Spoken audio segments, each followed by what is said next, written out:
Hi hello ನಮಸ್ಕಾರ ಸ್ನೇಹಿತರೆ. ನಿಖಿಲ್ ಮಾಡಿದ ಎಡವಟ್ಟಿಂದ ಇವತ್ತು ವೈಷ್ಣವ್ ಐಸಿಯುಲಿದ್ದಾನೆ. ವೈಷ್ಣವ್ಗೆ ರಕ್ತ ಬಂದಿಲ್ಲ, ಏನು ಪ್ರಾಬ್ಲಮ್ ಆಗಿಲ್ಲ, ಅವನು ಕಾನ್ಷಿಯಸ್ಗೆ ಬರ್ತಾನೆ ಅನ್ನೋದು ಡಾಕ್ಟರ್ನ ಒಂದು ಎಕ್ಸ್ಪೆಕ್ಟೇಷನ್ ಆಗಿತ್ತು. ಆದರೆ ಏನಾಗ್ತದೆ ಏನು ಅಂತಲೇ ಗೊತ್ತಾಗ್ತಿಲ್ಲ. ಈ ಕಡೆ ವೈಷ್ಣವ್ ಅನ್ಕಾನ್ಷಿಯಸ್ ಅಲ್ಲೇ ಇದ್ದಾನೆ, ಕೋಮಾದಲ್ಲೇ ಇದ್ದಾನೆ, ಇನ್ನೂ ಕೂಡ ಪ್ರಜ್ಞೆ ಬಂದೇ ಇಲ್ಲ. ಇದು ತುಂಬಾ ವಿಚಿತ್ರ ಅಂತ ಅನ್ನಿಸ್ತದೆ. ಹಾಗಾಗಿ ಏನು ಮಾಡಬೇಕು ಅಂತಲೇ ತೋಚ್ತಾ ಇಲ್ಲ ಡಾಕ್ಟರ್ಸ್ಗೆ. ಹಾಗಾಗಿ ದೇವ್ರೊಬ್ಬ ಇದ್ದಾನೆ, ಅವನೇ ನೋಡ್ಕೋಬೇಕು. ನಮ್ಗೆ ಏನಾಗಿದೆ ಅಂತಲೇ ಗೊತ್ತಾಗ್ತಿಲ್ಲ. ಇಷ್ಟೊತ್ತಿಗೆ ಅವ್ರಿಗೆ ಪ್ರಜ್ಞೆ ಬರಬೇಕಿತ್ತು. ಎಲ್ಲ ರೀತಿ ಟೆಸ್ಟ್ ಕೂಡ ಮಾಡಿದ್ವಿ, ಎಲ್ಲ ರೀತಿ ಸರಿ ಇದೆ ಅಂತಾನೆ ಅನ್ನಿಸ್ತದೆ. ಬಟ್ ಯಾಕೆ ಅವ್ರಿಗೆ ಪ್ರಜ್ಞೆ ಬರ್ತಿಲ್ಲ ಅಂತ ನಮಗೂ ಕೂಡ ಗೊತ್ತಾಗ್ತಿಲ್ಲ ಅಂತ ಹೇಳ್ತಿದ್ದಾಗ ಈ ಕಡೆ ಕಾವೇರಿಯವರು ಕುಸ್ತು ಬಿದ್ದೋಗ್ತಾರೆ. ನನ್ನ ಮಗನಿಗೆ ಏನಾಯಿತು, ನನ್ನ ಪುಟ್ಟ ಚೆನ್ನಾಗಿರಬೇಕು, ನನ್ನ ಪುಟ್ಟ ಮತ್ತೆ ನನಗೆ ವಾಪಸ್ ಸಿಗಬೇಕು, ನನ್ನ ಪುಟ್ಟಂಗೆ ಏನೂ ಕೂಡ ಹೆಚ್ಚು ಕಡಿಮೆ ಆಗಬಾರ್ದು. ಆ ರೀತಿ ಏನಾದರೂ ಹೆಚ್ಚು ಕಡಿಮೆ ಆದರೆ ಖಂಡಿತ ನಾನಂತೂ ಬದುಕಿರುವುದಿಲ್ಲ, ನನ್ನ ಮಗ ನನಗೆ ನನ್ನ ಪುಟ್ಟ ಬೇಕೇ ಬೇಕು ಅಂತ ಎಕ್ಸೈಟ್ ಆಗ್ತಾರೆ. ಪ್ರಜ್ಞಾಹೀನ ಸ್ಥಿತಿಗೆ ಹೋಗ್ಬಿಡ್ತಾರೆ. ತಕ್ಷಣ ಈ ಕಡೆ ಕಾವೇರಿಯವರು ಕೂಡ ತುಂಬಾ ಸೀರಿಯಸ್ ಆಗ್ತಾರೆ. ಹಾಗಾಗಿ ಅವ್ರನ್ನೂ ಕೂಡ ವಾರ್ಡ್ಗೆ ಶಿಫ್ಟ್ ಮಾಡಿ ಟ್ರೀಟ್ಮೆಂಟ್ ಆಗ್ತದೆ. ಈ ಕಡೆ ವಿಧಿ ಅಂತೂ ತನ್ನ ಅಣ್ಣಂಗೆ ಇಂಥ ಸ್ಥಿತಿ ಆಗಿದೆ ಅನ್ನೋದು ಗೊತ್ತಾಗ್ತಿದ್ದಾಗೆ ಫುಲ್ ಸಿಡಿದು ಹೋಗ್ತಿದ್ದಾಳೆ. ಮೊದಲೇ ಲಕ್ಷ್ಮಿ ಅಂದರೆ ಆಗೋದಿಲ್ಲ, ಇದಕ್ಕೆಲ್ಲ ಕಾರಣ ಲಕ್ಷ್ಮಿನಿ ಅಂತ ಡಿಸೈಡ್ ಮಾಡ್ಕೊಂಡಿದ್ದಾಳೆ. ಹಾಗಾಗಿ ಇದಕ್ಕೆಲ್ಲ ಕಾರಣ ಲಕ್ಷ್ಮಿಯಿಂದಾನೇ ಇಷ್ಟೆಲ್ಲ ಆಗಿದ್ದು ಅಂತ ಹೇಳಿ ಒಳ್ಳೆ ಬಟ್ಟೆ ಫೋಟೋಸ್ನೆಲ್ಲ ತಂದು ಸುಡ್ತಾರೆ. ನಂತರ ಈ ಕಡೆ ಅಮ್ಮ ಕಪ್ಪಾಳಕ್ಕೆ ಕೂಡ ಬಾರಿಸ್ತಾರೆ ಅಜ್ಜಿ. ಇದರಿಂದ ಕೋಪ ಮಾಡ್ಕೊಂಡಂತ ವಿಧಿ ಆ ಕಡೆ ಹಾಸ್ಪಿಟಲ್ಗೆ ಬರ್ತಾಳೆ. ಆ ಕಡೆ ಹಾಸ್ಪಿಟಲ್ಗೆ ಬಂದರೆ ಅವಳನ್ನ ಮಾತನ್ನು ಕೇಳೋಕೆ ಯಾರೂ ಇಲ್ಲ, ಬಿಕಾಸ್ ಅಮ್ಮ ಕೂಡ ಅನ್ಕಾನ್ಷಿಯಸ್ ಆಗಿದ್ದಾರೆ. ಆದರೆ ಇಲ್ಲಿ ಬಂದಿದ್ದೆ ಲಕ್ಷ್ಮಿ ಮೇಲೆ ಕೂಗಾಡ್ತಿದ್ದಾಳೆ ವಿಧಿ. ನೀನು ಯಾಕೆಲ್ಲೂ ಇಲ್ಲಿದೆಯಾ, ನನ್ನ ಅಣ್ಣನ ಜೀವನಕ್ಕೆ ಬಂದಿದೆ ತಡ, ನನ್ನ ಅಣ್ಣ ಒಂದಿನ ಕೂಡ ಖುಷಿಯಾಗಿಲ್ಲ, ಇಷ್ಟೆಲ್ಲ ಆಗ್ತಿರೋದಕ್ಕೆ ನೀನೇ ಕಾರಣ, ನಿನ್ನ ಅಣ್ಣನ ಲೈಫಲ್ಲಿ ಬಂದಿದ್ರಿಂದ ಅಂತ ಹೇಳ್ತಿದ್ರೆ ಈ ಕಡೆ ಕೀರ್ತಿ ಬಂದು ಏನು ಮಾತಾಡ್ತಿದ್ಯಾ ವಿಧಿ, ನಿನ್ನ ಅಣ್ಣನ ಸಿಚುವೇಶನ್ ಆ ರೀತಿ ಆಗಿದೆ, ಅದಕ್ಕೆ ಸಫರ್ ಮಾಡ್ಕೊಳ್ಳೋದು ಬಿಟ್ಬಿಟ್ಟು ಈ ರೀತಿ ಮಾತಾಡ್ತಿದ್ಯಲ್ಲ ಅಂತ ಕೇಳ್ತಿದ್ರೆ ಇವಾಗ ಕೀರ್ತಿಗೆ ಮಾಡೋಕೆ ಬರಬೇಡ ಕೀರ್ತಿ, ಇದೆಲ್ಲ ಆಗಿದ್ದು ನಿನ್ನಿಂದಾನೆ. ನೀನು ಅವತ್ತು ಮದುವೆ ಆಗಿದ್ದಿದ್ರೆ ಇಷ್ಟೆಲ್ಲ ನಡೀತಾನೆ ಇರಲಿಲ್ಲ, ನಿನ್ನ ಜೊತೆನೇ ತಾನೇ ಮದುವೆ ಆಗಬೇಕಾಗಿದ್ದು.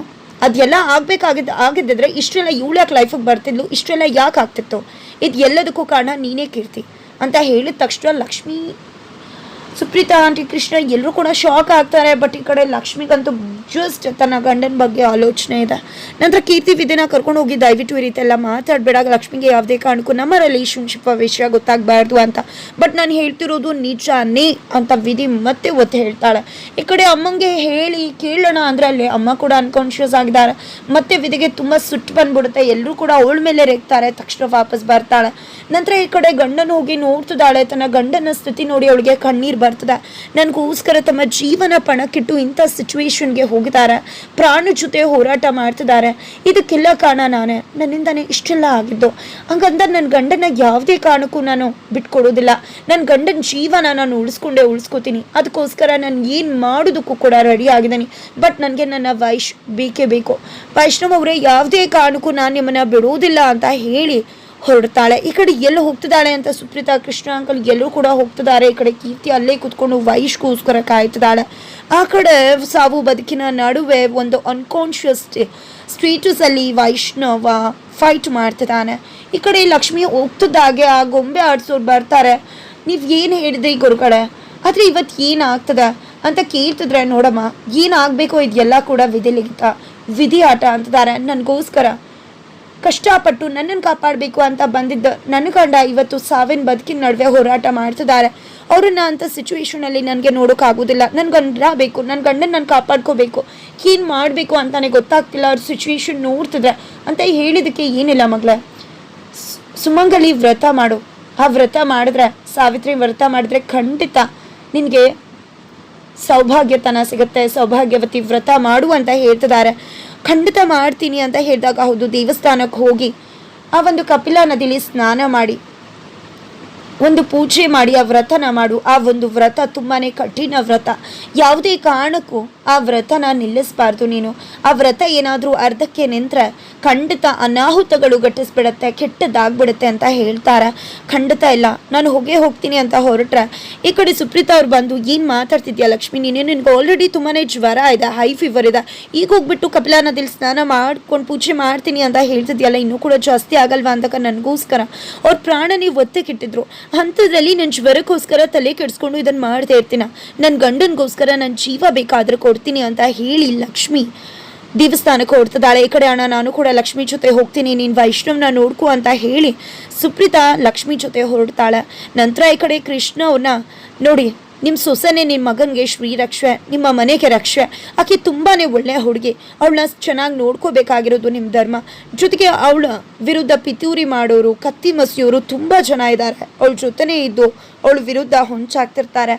ಅದನ್ನ ಎಲ್ಲ ವಿರುದ್ಧವಾಗಿ ನಿಂತವಳು ಎಲ್ಲವನ್ನ ಕೂಡ ಎದುರಿಸ್ಬೇಕಾಗಿದೆ. ಅದಕ್ಕೆ ನಿಮ್ಮ ಸಹಾಯ ಬೇಕಾಗಿದೆ. ಯಾವತ್ತೂ ಕೂಡ ನೀವುಗಳು ಅವಳು ಕೈ ಬಿಡಬೇಡಿ, ಯಾವತ್ತೂ ಕೂಡ ನೀವು ಅವಳ ಜೊತೆ ಇರಿ. ಅವಳು ನಿಮ್ಮ ಮನೇನ, ನಿಮ್ಮ ಮಗನ್ನ ಶ್ರೀರಕ್ಷೆ ಥರ ಕಾಪಾಡ್ತಾಳೆ ಅಂತ ಹೇಳ್ತಾರೆ. ಇದರಿಂದ ಕೃಷ್ಣ ಅವ್ರ ಮನಸ್ಸು ತುಂಬೆ ಬರುತ್ತೆ, ಖುಷಿ ಆಗತ್ತೆ. ನಂತರ ಈ ಕಡೆ ಕಾವೇರಿ ಅವ್ರಿಗೆ ಪ್ರಜ್ಞೆ ಬರುತ್ತೆ, ನನ್ನ ಮಗಂಗೆ ಏನಾಗಿದೆ, ನಾನು ಎಲ್ಲಿದ್ದೀನಿ ಅಂತ ಅಂದ್ಕೊಂಡು ಹೊರಗಡೆ ಬಂದರೆ ಕೀರ್ತಿ ಒಬ್ಬಳೇ ಇರ್ತಾಳೆ. ಕೀರ್ತಿ ಎಲ್ಲರೂ ಎಲ್ಲಿ ಹೋಗಿದ್ದಾರೆ, ನನ್ನ ಮಗ ಹೇಗಿದ್ದಾನೆ ಅಂದಾಗ ಹೇಗಿದ್ದಾನೋ ಹಾಗೆ ಇದ್ದಾನೆ ಆಂಟಿ. ಎಲ್ಲರೂ ಕೂಡ ಲಕ್ಷ್ಮಿ ಹೋದ್ಲು ಅಂತ ಹಿಂದೆ ಹೋದ್ರು, ನಾನು ಮಾತ್ರ ವೈಷ್ಣವ್ ಕಾಯ್ಕೊಂಡು ಇಲ್ಲೇ ಕೂತ್ಕೊಂಡಿದ್ದೀನಿ ಅಂತ ಹೇಳ್ತಿದ್ದಾಳೆ. ಆ ಕಡೆ ವಿಧಿ ತನ್ನ ಲವ್ವರ್ ಜೊತೆ ಮಾತಾಡ್ತಿದ್ದಾಳೆ. ನೀನು ಹೇಳಿದ್ದು ಕರೆಕ್ಟ್ ಬೇಬಿ, ಅಲ್ಲಿ ನಮ್ಮಮ್ಮನ ಹತ್ರ ಹೋಗಿ ಹೇಳೋಣ ಅಂದರೆ ನಮ್ಮಮ್ಮ ಕೂಡ ಅನ್ಕಾನ್ಷಿಯಸ್ ಆಗಿದ್ದಾರೆ. ಯಾರು ಕೂಡ ನನ್ನ ಮಾತು ಕೇಳೋಕೆ ಒಪ್ಪಿಗೆ ಕೊಡ್ತಾ ಇಲ್ಲ, ಯಾರು ಕೂಡ ನನ್ನ ಮಾತನ್ನೇ ಕಿವಿಗೆ ಹಾಕೋತಾ ಇಲ್ಲ. ನನಗಂತೂ ಕೆಟ್ಟ ಕೋಪ ಬರ್ತದೆ ಇವನ್ನೆಲ್ಲ ನೋಡಿದ್ರೆ. ನನ್ನ ಅಣ್ಣನ ಸ್ಥಿತಿ ಆಗಿರೋದೇ ಲಕ್ಷ್ಮಿಯಿಂದ ಅಂತ ಹೇಳ್ತಿದ್ರೆ ಅಷ್ಟರಲ್ಲಿ ಅಂಕಿತ್ ಬರ್ತಾನೆ. ಅಂಕಿತ್ ಬಂದು ಯಾರ ಜೊತೆ ಮಾತಾಡ್ತಿರ್ತೀಯ ಯಾವಾಗಲೂ ಬೇಬ್ಸ್ ಅಂತ, ಏನು ನಿನಗೆ ಲವ್ವರ್ ಏನಾದರೂ ಇದಾನ, ನಮ್ಮನೆ ಕಷ್ಟನ ಇನ್ನೊಬ್ರ ಹತ್ರ ಯಾಕೆ ಹೇಳ್ತಾ ಇದೆಯಾ ಅಂತ ಕೇಳ್ತಿದ್ದಾರೆ. ನಿನ್ಗೆ ಯಾಕೆ ಅದಲ್ಲ ಅಂತಿದ್ರೆ ಫೋನ್ ಕಿತ್ಕೊಂಡು ಬೀಬ್ ಅಂತ ಬರ್ತಿರೋದು ನೋಡಿ ಈ ರೀತಿ ಯಾರನ್ನ ಬರೀತಾರೆ ಗೊತ್ತಾ, ಹೋ ನೀನು ಯಾರನ್ನೋ ಲವ್ ಮಾಡ್ತಿದ್ಯಾ ಅನ್ಸುತ್ತೆ, ಮೊದಲು ಈ ವಿಷಯನ ಅತ್ತೆಗೆ ಹೇಳ್ತೀನಿ ಅಂತ ಹೊರಟ್ರೆ ಈ ಕಡೆ ವಿಧಿ ತಡೆಯೋ ಪ್ರಯತ್ನ ಮಾಡ್ತಿದ್ದಾಳೆ. ಇದೆಲ್ಲ ಕೂಡ ಒಂದು ಸೈಡ್ ಆಗ್ತಾ ಇದ್ರೆ ಆ ಕಡೆ ಕೃಷ್ಣವ್ರು ಬರ್ತಾರೆ. ಎಲ್ರಿ ಹೋಗಿದ್ರಿ ಅಂದಾಗ ಲಕ್ಷ್ಮಿ ಹೋಗಿದ್ಲು, ಹಾಗಾಗಿ ಹೋದ್ವಿ ಅಂದಾಗ ಹೌದಾ, ನಿಮಗೆ ನಿಮ್ಮ ಮಗನ ಯೋಚನೆಗಿಂತ ನಿಮ್ಮ ಮಗನ ಪರಿಸ್ಥಿತಿ ಆ ರೀತಿ ಇದೆ, ಈಗಲೂ ಕೂಡ ಲಕ್ಷ್ಮಿ ಬಾಲ ಥರನೇ ಹೋಗಿದ್ರ ಅಂದಾಗ ಅಯ್ಯೋ ಲಕ್ಷ್ಮಿ ಪಾಪ ನಮ್ಮ ವೈಷ್ಣವ್ಗೆ ಒಳ್ಳೇದಾಗಲಿ ಅಂತ ವ್ರತ ಮಾಡೋಕೆ ಹೋಗ್ತಿದ್ದಾಳೆ, ತುಂಬಾ ಕಠಿಣ ವ್ರತ ಅಂತ. ಹಾಗಾಗಿ ಸುಪ್ರೀತಾ ಕೂಡ ಹೋದ್ಲು, ಅಲ್ಲೇ ಇದ್ವಿ, ಹಾಗಾಗಿ ಇಲ್ಲಿರಲಿಲ್ಲ ಅಂತ ಹೇಳ್ತಾರೆ. ಕೀರ್ತಿ ಇದ್ಲಲ್ವಾ ಅಂತ. ಆದರೂ ಕೂಡ ನನ್ನ ಮಗ ನಮಗೆ ಮುಖ್ಯ, ಆ ಲಕ್ಷ್ಮಿ ಅಲ್ಲ, ಲಕ್ಷ್ಮಿಯಿಂದನೇ ಇಷ್ಟೆಲ್ಲ ಆಗಿದ್ದು ಅಂತ ಹೇಳ್ತಿದ್ದಾರೆ. ನಂತರ ಈ ಕಡೆ ಕೃಷ್ಣ ಅವರು ಅಲ್ಲಿಂದ ಹೋಗ್ತಾರೆ. ನಂತರ ಈ ಕಡೆ ಕೀರ್ತಿ ಆಂಟಿ ಬನ್ನಿ ಅಂತ ಹೇಳಿ ಹೊರಗಡೆ ಕರ್ಕೊಂಡು ಹೋಗ್ತಾಳೆ. ಈ ವ್ರತನ ನಾನು ಮಾಡಬೇಕು, ಲಕ್ಷ್ಮಿ ಅಲ್ಲ. ನಿಜವಾಗ್ಲಿ ಪ್ರೀತಿ ಸ್ಟ್ರಾಂಗ್ ಆಗಿರೋದು ನನ್ನ ಹತ್ರ, ಯಾಕಂದರೆ ವೈಷ್ಣವ್ ಇಡೀ ಬದುಕಿನಲ್ಲಿ ನಾನು ಮಾತ್ರ ಜೊತೆಯಾಗಿರೋದು ಅನ್ನ, ಅದಕ್ಕೋಸ್ಕರ ಪೂಜೆನ ನಾನು ಮಾಡಬೇಕಾಗಿರೋದು ಲಕ್ಷ್ಮಿ ಅಲ್ಲ ಅಂತ ಹೇಳ್ತಿದ್ದಾರೆ. ಏನೋ ಈಗಲೂ ಕೂಡ ನನಗೆ ನನ್ನ ಮಗ ಹುಷಾರಾದರೆ ಅಷ್ಟೇ ಸಾಕು, ನಿಮ್ದೊಳಗೆ ಏನು ಬೇಕಿದ್ರು ಮಾಡ್ಕೊಳ್ಳಿ, ಯಾರಾದರೂ ಪೂಜೆ ಮಾಡ್ಕೊಳ್ಳಿ ಅಂತ ಹೇಳ್ತಾರೆ. ಈ ಕಡೆ ಕೀರ್ತಿ ಕೂಡ ಹೋಗ್ತಿದ್ದಾಳೆ ದೇವಸ್ಥಾನದ ಹತ್ರ. ಅಷ್ಟರಲ್ಲಿ ಗೊಂಬೆ ಆಡಿಸೋರು ಅಮ್ಮನ ಎದುರಾಗ್ತಾರೆ ಕಾವೇರಿ ಅವ್ರನ್ನ. ಈ ಕಡೆ ಏನಮ್ಮ ಸ್ವಂತ ತಾಯಿಯಾಗಿ ನಿನ್ನ ಮಗನಿಗೆ ದ್ರೋಹ ಮಾಡ್ತಿದ್ಯಲ್ಲ, ಸ್ವಾರ್ಥಿಯಾಗಿ ನಿನ್ನ ಮಗ ನಿನಗೆ ಸಿಗಬೇಕು ಅಂತ ಅವನ್ನ ಇಡೀ ಬದುಕಿನ ಜೊತೆ ಆಟ ಆಡ್ತಿದ್ಯಲ್ಲ, ನಿನಗೆ ಏನು ಹೇಳಬೇಕು ಅಂತಾನೆ ಗೊತ್ತಾಗ್ತಿಲ್ಲ. ನಿನ್ನ ಮಗನಿಗೆ ಹುಷಾರಾಗಬೇಕು ಅಂದರೆ ಅದನ್ನು ಪೂಜೆ ಮಾಡಬೇಕಾಗಿರೋದು ಯಾರೂ ಅಲ್ಲ, ಅವನನ್ನ ಜೀವನದಲ್ಲಿ ಜೊತೆಯಾಗಿರ್ತಕ್ಕಂಥ ಅವನ ಹೆಂಡತಿನೇ ಹೊರತು ಬೇರೆ ಯಾರೂ ಅಲ್ಲ. ಆದರೆ ಏನು ಮಾಡ್ತಿದ್ಯಾ ನೀನು, ಯಾರೇ ಬೇಕಾದರೂ ಪೂಜೆ ಮಾಡ್ಕೊಂಡು ಹೋಗಲಿ ಅಂತ ಹೇಳ್ತಿದ್ಯಲ್ಲ, ಆ ಸುಮಂಗಲಿ ಮಾತ್ರ ಪೂಜೆ ಮಾಡಬೇಕೇ ಹೊರತು ಬೇರೊಬ್ಬರಲ್ಲ. ಸುಮಂಗಲಿ ಬಿಟ್ಟು ಬೇರೆ ಯಾರೇ ಅದಕ್ಕೆ ಪೂಜೆ ಮಾಡಿದ್ರು ಖಂಡಿತ ಕೆಡಕಾಗತ್ತೆ. ನೀನು ಯಾರ ಪ್ರೀತಿಗೋಸ್ಕರ ಇಷ್ಟೆಲ್ಲ ಮಾಡಿ, ಯಾರಿಗೋಸ್ಕರ ಇದೆಲ್ಲ ತಪ್ಪುಗಳನ್ನ ಮಾಡ್ತಿದ್ಯೋ, ನೀನು ಮಾಡೋ ತಪ್ಪುಗಳನ್ನ ಒಂದು ಶಿಕ್ಷೆ ಆಗೋದು ಅವ್ರಿಗೆ ಹೊರತು ಇನ್ಯಾರಿಗೂ ಅಲ್ಲ. ಅದಕ್ಕೋಸ್ಕರ ಹೇಳ್ತಿದ್ದೀನಿ, ಯಾರು ಇದನ್ನು ಮಾಡಬೇಕು ಅವರೇ ಮಾಡಬೇಕು, ಮಾಡಬಾರ್ದವರು ಮಾಡಿದ್ರೆ ಖಂಡಿತ ಅದರ ತಪ್ಪಿಗೆ ಪ್ರತಿಫಲ ಅನುಭವಿಸೋರು ನೀನು ಯಾರಿಗೋಸ್ಕರ ಇಷ್ಟೆಲ್ಲ ಮಾಡ್ತಿದ್ಯೋ ಅವರು ಮಾತ್ರ ಅಂತ ಎಚ್ಚರಿಕೆ ಕೊಡ್ತಾರೆ. ಜೊತೆಗೆ ಒಳ್ಳೆ ದಾರಿ ನಡಿ, ಇಂಥ ತಪ್ಪುಗಳನ್ನ ಮಾಡಬೇಡ ಅನ್ನೋ ಎಚ್ಚರಿಕೆಯನ್ನು ಕೊಟ್ಟು ಅಲ್ಲಿಂದ ಹೋದರೆ ಈ ಕಡೆ ಕಾವೇರಿ ಅವ್ರಿಗೆ ಅರ್ಥ ಆಗುತ್ತೆ. ಹಾಗಿದ್ರೆ ಅವ್ರು ಹೇಳ್ತಿರೋದು ಕೀರ್ತಿ ಪೂಜೆ ಮಾಡಬಾರ್ದು, ಲಕ್ಷ್ಮಿ ಮಾತ್ರ ಪೂಜೆ ಮಾಡಬೇಕು ಅಂತ. ನಾನೇ ಅಲ್ವಾ ಹೇಳಿದ್ದು ಯಾರು ಬೇಕಿದ್ರು ಮಾಡ್ಕೊಳ್ಳಿ, ಏನಾದರೂ ಮಾಡ್ಕೊಳ್ಳಿ ಅಂತ. ಇಲ್ಲ, ಕೀರ್ತಿ ಪೂಜೆ ಮಾಡಿದ್ರೆ ನನ್ನ ಮಗನ ಕೆಡಕಾಗತ್ತೆ, ಇಲ್ಲ ಯಾವುದೇ ಕಾರಣಕ್ಕೂ ಅವಳು ಪೂಜೆ ಮಾಡಬಾರ್ದು ಅಂತ ಹೇಳಿ ದೇವಸ್ಥಾನದ ಹತ್ರ ಓಡ್ತಿದ್ದಾರೆ. ಈ ಕಡೆ ಆಲ್ರೆಡಿ ಲಕ್ಷ್ಮಿ ಆ ಒಂದು ನದಿ ಒಳಗಡೆ ಇಳಿದು ಸ್ನಾನ ಮಾಡಿ ಎದ್ದೇಳ್ತಿದ್ದಾಳೆ. ಅಷ್ಟರಲ್ಲಿ ಈ ಕಡೆ ಲಕ್ಷ್ಮಿ ಹೇಳ್ತಾ ಇದ್ರೆ ಪಕ್ಕದಲ್ಲಿ ಕೀರ್ತಿ ಕೂಡ ನೀರಲ್ಲಿ ಮುಳುಗಿ ಹೇಳ್ತಿದ್ದಾಳೆ. ಇಬ್ರು ಕೂಡ ಭಕ್ತಿಯಿಂದ ದೇವರನ್ನ ಆರಾಧಿಸ್ತಾ ಇದ್ರೆ ಈ ಕಡೆ ಲಕ್ಷ್ಮಿ ಹೇಳ್ತಿದ್ದಾಗೆ ಪಕ್ಕದಲ್ಲಿರೋ ಕೀರ್ತಿನ ನೋಡಿ ಶಾಕ್ ಆಗ್ತಿದ್ದಾಳೆ. ಏನಪ್ಪ ಇದು ಕೀರ್ತಿ ಇಲ್ಲಿ ಅಂತ. ಆದರೂ ಕೂಡ ಅವಳು ಮೌನವಾಗಿದ್ಕೊಂಡು ಏನೋ ಮಾಡ್ತಿರ್ಬೋದು ಅಂತ ಅನ್ಕೋತಿದ್ರೆ ಈ ಕಡೆ ಕಾವೇರಿಯವರು ಯಾವುದೇ ಕಾರಣಕ್ಕೂ ಕೀರ್ತಿ ಪೂಜೆ ಮಾಡಬಾರ್ದು ಅಂತ ತಡೆಯೋಕೆ ಟ್ರೈ ಮಾಡ್ತಿದ್ದಾರೆ. ಹಾಗಿದ್ರೆ ಅವರು ತಡೆಯೋದ್ರಲ್ಲಿ ಯಶಸ್ವಿ ಆಗ್ತಾರೆ, ಕೀರ್ತಿನ ಪೂಜೆ ಮಾಡೋಕೆ ಅವಕಾಶ ಕೊಡೋದೇ ಇಲ್ವಾ ಕಾವೇರಿಯವರು? ಈ ಕಡೆ ಲಕ್ಷ್ಮಿ ಪೂಜೆ ಮಾಡ್ತಿರೋದ್ರಿಂದ ಅಡೆತಡೆಗಳು ಬರುತ್ತಾ, ಅಡೆತಡೆಗಳನ್ನೆಲ್ಲ ಕೂಡ ನಿವಾರಿಸಿ ಅವಳು ಪೂಜೆಯನ್ನ ಮುಗಿಸಿ ತನ್ನ ಗಂಡನನ್ನ ಆ ಒಂದು ಕಷ್ಟದ ಕಠಿಣ ಪರಿಸ್ಥಿತಿಯಿಂದ ವಾಪಸ್ ಕರ್ಕೊಂಡು ಬಂದು ತನ್ನ ಒಂದು ಸುಮಂಗಲಿ ತನ್ನನ್ನು ಉಳಿಸ್ಕೋತಾಳ. ಏನಾಗಬಹುದು, ಏನಾಗತ್ತೆ, ಯಾವ ರೀತಿ ಆಗುತ್ತೆ, ಇದು ಎಲ್ಲವನ್ನ ಕೂಡ ತಿಳ್ಕೊಬೇಕು ಅಂದರೆ ಈಗಲೇ ನಮ್ಮ ಈ ಚಾನಲ್ನ ಸಬ್ಸ್ಕ್ರೈಬ್ ಮಾಡಿ. ಹಾಗೆ ಮುಂದಿನ ವಿಡಿಯೋಗೋಸ್ಕರ ವೀಚ್ ಮಾಡೋದನ್ನು ಮರಿಬೇಡಿ.